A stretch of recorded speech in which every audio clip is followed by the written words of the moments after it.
All right, welcome back. So you've lost the weight, you've kept it off, and you feel yourself slipping back into your old habits. Charles D'Angelo is here, weight loss coach extraordinaire, to talk about what do you do? How do you stop yourself in your tracks? Well, you know, I was very saddened last week, Christine. After our comment about Subway, viewers might remember last week Christine had visited her local Subway and given in to temptation. But doesn't everybody? That's the point of today's segment. Is we were inspired by that to talk about it, that we find that after we reach our goals, it becomes even easier sometimes to fall back into those old habits and to slip back into some old patterns of behavior because, after all, you've reached your goal.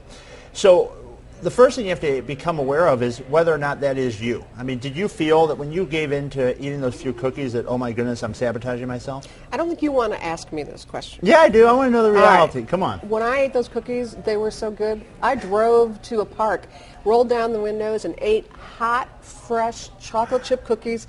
They were great. No, I didn't feel like I was sabotaging myself. I felt like I was happy. Now, let me ask you this question. Well, this is the question. So after you did that, then what got you back on track and not that night going out to Cold Stone Creamery and getting ice cream? Right, because I know that if I keep that up, then I'm really going to be in trouble. So you did become aware that that Absolutely. type of action would lead to what? Weight gain. Which would make you feel how? Bad. Okay, which would really mean your clothes wouldn't fit the same way they do now. Your energy wouldn't be good. But it all comes in catching yourself, Christine. Right. You had told, you talked candidly about your struggle with weight over the years, of going back and forth. And a lot of people that come to see me struggle with that same issue. They can lose weight. The weight loss, you stick to any diet. Nat, the cameraman, he's following the P90X program, and he's losing weight. Right. There are many ways to lose weight, but the question is, how are you going to make it into a lifestyle? So let's face it. You had those cookies. Okay, your weight is still within the range that you and I are comfortable with. We met. We got you back on track with a little bit more of a disciplined approach, just to lose a few pounds, right? It's a therapy session. Yeah. All right? And then, once we're there, we allow more freedom, more variety. It's catching yourself with clarity and insight, looking at what you're actually after. That is, you're looking to keep stable, right, to stay the same. I think I mentioned to you once before that a very, very wise person once said to me, Charles, it's very hard to sacrifice to stay the same. Mm-hmm. It's very difficult to not give in to those cookies or to that ice cream or that alcohol or whatever's sitting there when your objective is just to remain at a balanced state. Well, it comes back to the whole thing about a life change. So once you get here, you have to continue this life change. It's a constant. It never ends. And get over it, right? Do you feel that you're really over it? Or oh, no. I feel like it's a constant challenge. No, but I mean, do you resent that? Oh, that yeah. you have to focus on? It makes me angry. Everybody does, I think. Because you would like to be able to eat those things, but you can't, so just get over it. That's what I tell myself. You can, number one. Well, you can. But you have to what? But not in the sloppy manner that we like to eat. Not just whenever you want. I mean, do you really think the people that are in shape, are healthy, just eat whenever they want, whatever they want? Of course not.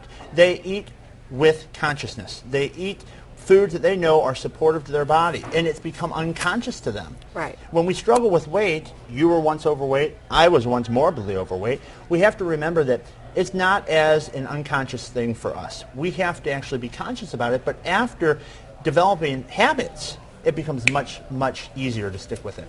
Okay, so now it should be a lot easier, right? Because I'm a year into this next month. July marks a year that you've been in this. Well, it's not easier.